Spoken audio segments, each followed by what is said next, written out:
Maharashtra TV news, आवाज सर्वसामान्यांचा। Breaking news. नाशिकमध्ये लिफ्ट कोसळली, 4 जण गंभीर जखमी, नागरिकांचा संताप। नाशिक शहरात एका निवासी इमारतीत लिफ्ट कोसळल्याची धक्कादायक घटना घडली असून या अपघातात 4 जण गंभीर जखमी झाले आहेत। या घटनेमुळे परिसरात भीतीचे वातावरण निर्माण झाले आहे। प्राथमिक माहितीनुसार इमारतीतील लिफ्टमध्ये काही नागरिक प्रवास करत असताना अचानक लिफ्ट खाली कोसळली। या भीषण अपघातात 4 जण गंभीर जखमी झाले असून त्यांना तात्काळ जवळच्या रुग्णालयात उपचारासाठी दाखल करण्यात आले आहे। घटनेनंतर स्थानिक नागरिकांनी तातडीने मदत कार्य करत जखमींना बाहेर काढले। मोठा आवाज झाला आणि लिफ्ट खाली कोसळली। आम्ही लगेच धाव घेतली असे प्रत्यक्षदर्शींनी सांगितले। दरम्यान लिफ्टच्या देखभालीत झालेल्या निष्काळजीपणामुळे हा अपघात झाल्याचा आरोप नागरिकांनी केला आहे। प्रशासनाने घटनास्थळी भेट देऊन तपास सुरू केला असून दोषींवर कडक कारवाईचे संकेत दिले आहेत। पीडित महिलेच्या पतीने संताप व्यक्त करत म्हटले की कायद्यानुसार 7 वर्षांची शिक्षा झाली तरी आमच्या आयुष्यभराचे नुकसान भरून निघणार नाही। माझ्या पत्नीचा पाय कायमस्वरूपी निकामी झाला आहे, त्यामुळे संबंधितांवर कठोर कारवाई झालीच पाहिजे।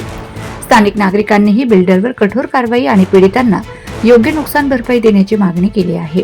या घटनेमुळे इमारतींच्या सुरक्षेबाबत गंभीर प्रश्न निर्माण झाले आहेत। वंदे महाराष्ट्र टीव्ही मीडिया प्रतिनिधी अंजली लाळगे, नाशिक।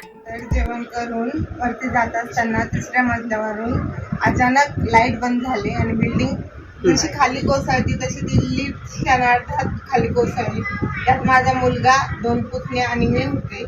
त्यात त्यांचे आवाज सुद्धा निघत नव्हते, इतके ते श्वास घ्यायला त्यांना त्रास होत होता। आणि मग मी जोरजोरात लिफ्टचा दरवाजा वाजवला तर सगळे लोक जमा झाले। मला उठता पण येत नव्हतं, माझे पाय फ्रॅक्चर झाले। 3 महिन्याची मी बाळातीन आहे। माझ्या बाळाचं किती नुकसान झालं आणि त्यात आता हे माझं आयुष्यभरासाठी दुखणं लागले। त्यात माझ्या बाळाला पण लागलेलं आहे, त्याचं पण ऑपरेशन सांगितले। त्याच्या शाळेचं पण नुकसान झालं, प्लस आता त्याला खेळता येत नाही, काय नाही, चिडचिड होती त्याची किती। याचे नुकसान भरपाई काय बिल्डर करून देणार आहे का? नाही, ती आयुष्यभरासाठी लागले ते दुखणं, आता कधी पण दुखू शकतात। थंडी आली, काय आलं तर ते काय तुमची काही प्रतिक्रिया भाऊ? तुम्ही कोण आहे? अभिजित रवींद्र मकवान। पीडित महिला ती माझी बायको आहे आणि माझ्या मुलासोबत आणि 2 पुतण्यांसोबत अपघात झालेला आहे। तर अपघात झाल्यानंतर FIR वगैरे नोंद झालेली आणि आज सकाळी पोलीस येऊन लिफ्टचा पंचनामा पण करून गेलेले।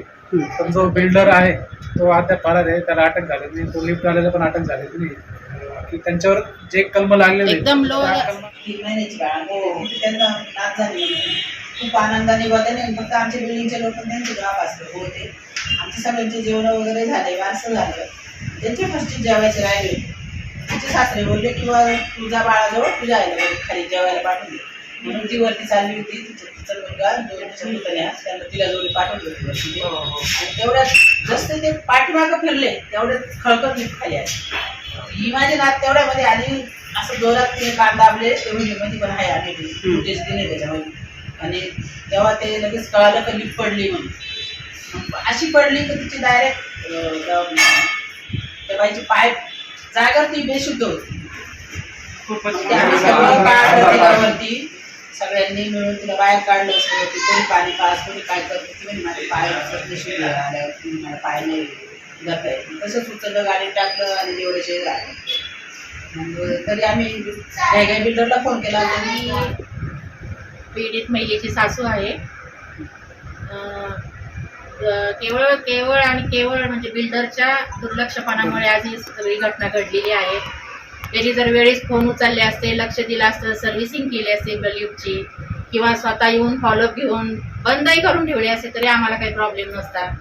पण त्यांनी फोनही उचलले नाही, फॉलोअप घेतला नाही, सर्व्हिसिंग केली नाही, लिफ्ट चालू बंद व्हायची। त्याच्यामुळं लोक, आता आम्ही 4थ्या मजल्यावर राहतो, एवढे 70-80 पायऱ्या चढू नाही शकणार ना। माझं वय पण आता वय 55 नाही, गुडघे दुखतात, टाचा दुखतात। मग त्याच्यामुळे लिफ्ट जरी बंद झाली, चालू पण व्हायची, काम भागून जायचं तेवढ्यापर्यंत। आपल्याला काय, आपण सामान्य लोक आहे, आपल्याला काही एवढी माहिती नाही की इथं हे असंच पाहिजे होतं, ते तसंच पाहिजे होतं। लोक आता प्रश्न करताय म्हणे तुम्ही तेव्हा चौकशी नाही का केली, म्हणजे आम्हाला तर एवढं कळत असतं।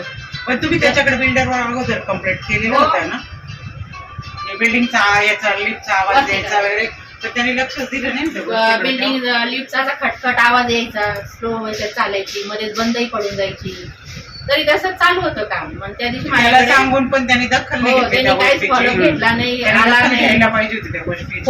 फोन उचलायचा नाही आणि फोन तर घ्यायचाच नाही, सर्व्हिसिंग नाही एवढ्या 2-3 महिन्यात काही, म्हणजे त्यांनी लक्षच नाही दिलं. थोडक्यात आणि- म्हणजे ग्राहकांची फसवणूक फसवणूक. झाली आहे. फसवणूक. तुमच्या पूर्णपणे म्हणजे खरेदीपासून हो. तर कामांपर्यंत पूर्णपणे यांची फसवणूक झालेली. आणि म्हणजे सगळं त्यांचं हे जे आहे आता ऍक्सिडेंट तो फक्त आणि फक्त कारणीभूत बिल्डर. बिल्डरच्या चुकीमुळे आज ताईला एवढा मोठा हे भोगावं आणि लागतं. त्या दिवशी कार्यक्रम बाळ होता, छोटं नाच असतं. झाली, मला आनंद झाला. सामोरं म्हणजे जावं छोटासा लागतं. तिचा बारशाचा कार्यक्रम करू, आपले लोक बोलू.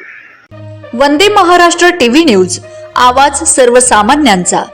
अशाच नवनवीन बातम्या पाहण्यासाठी आमच्या चॅनलला सबस्क्राईब करा, बेल आयकॉनला क्लिक करा.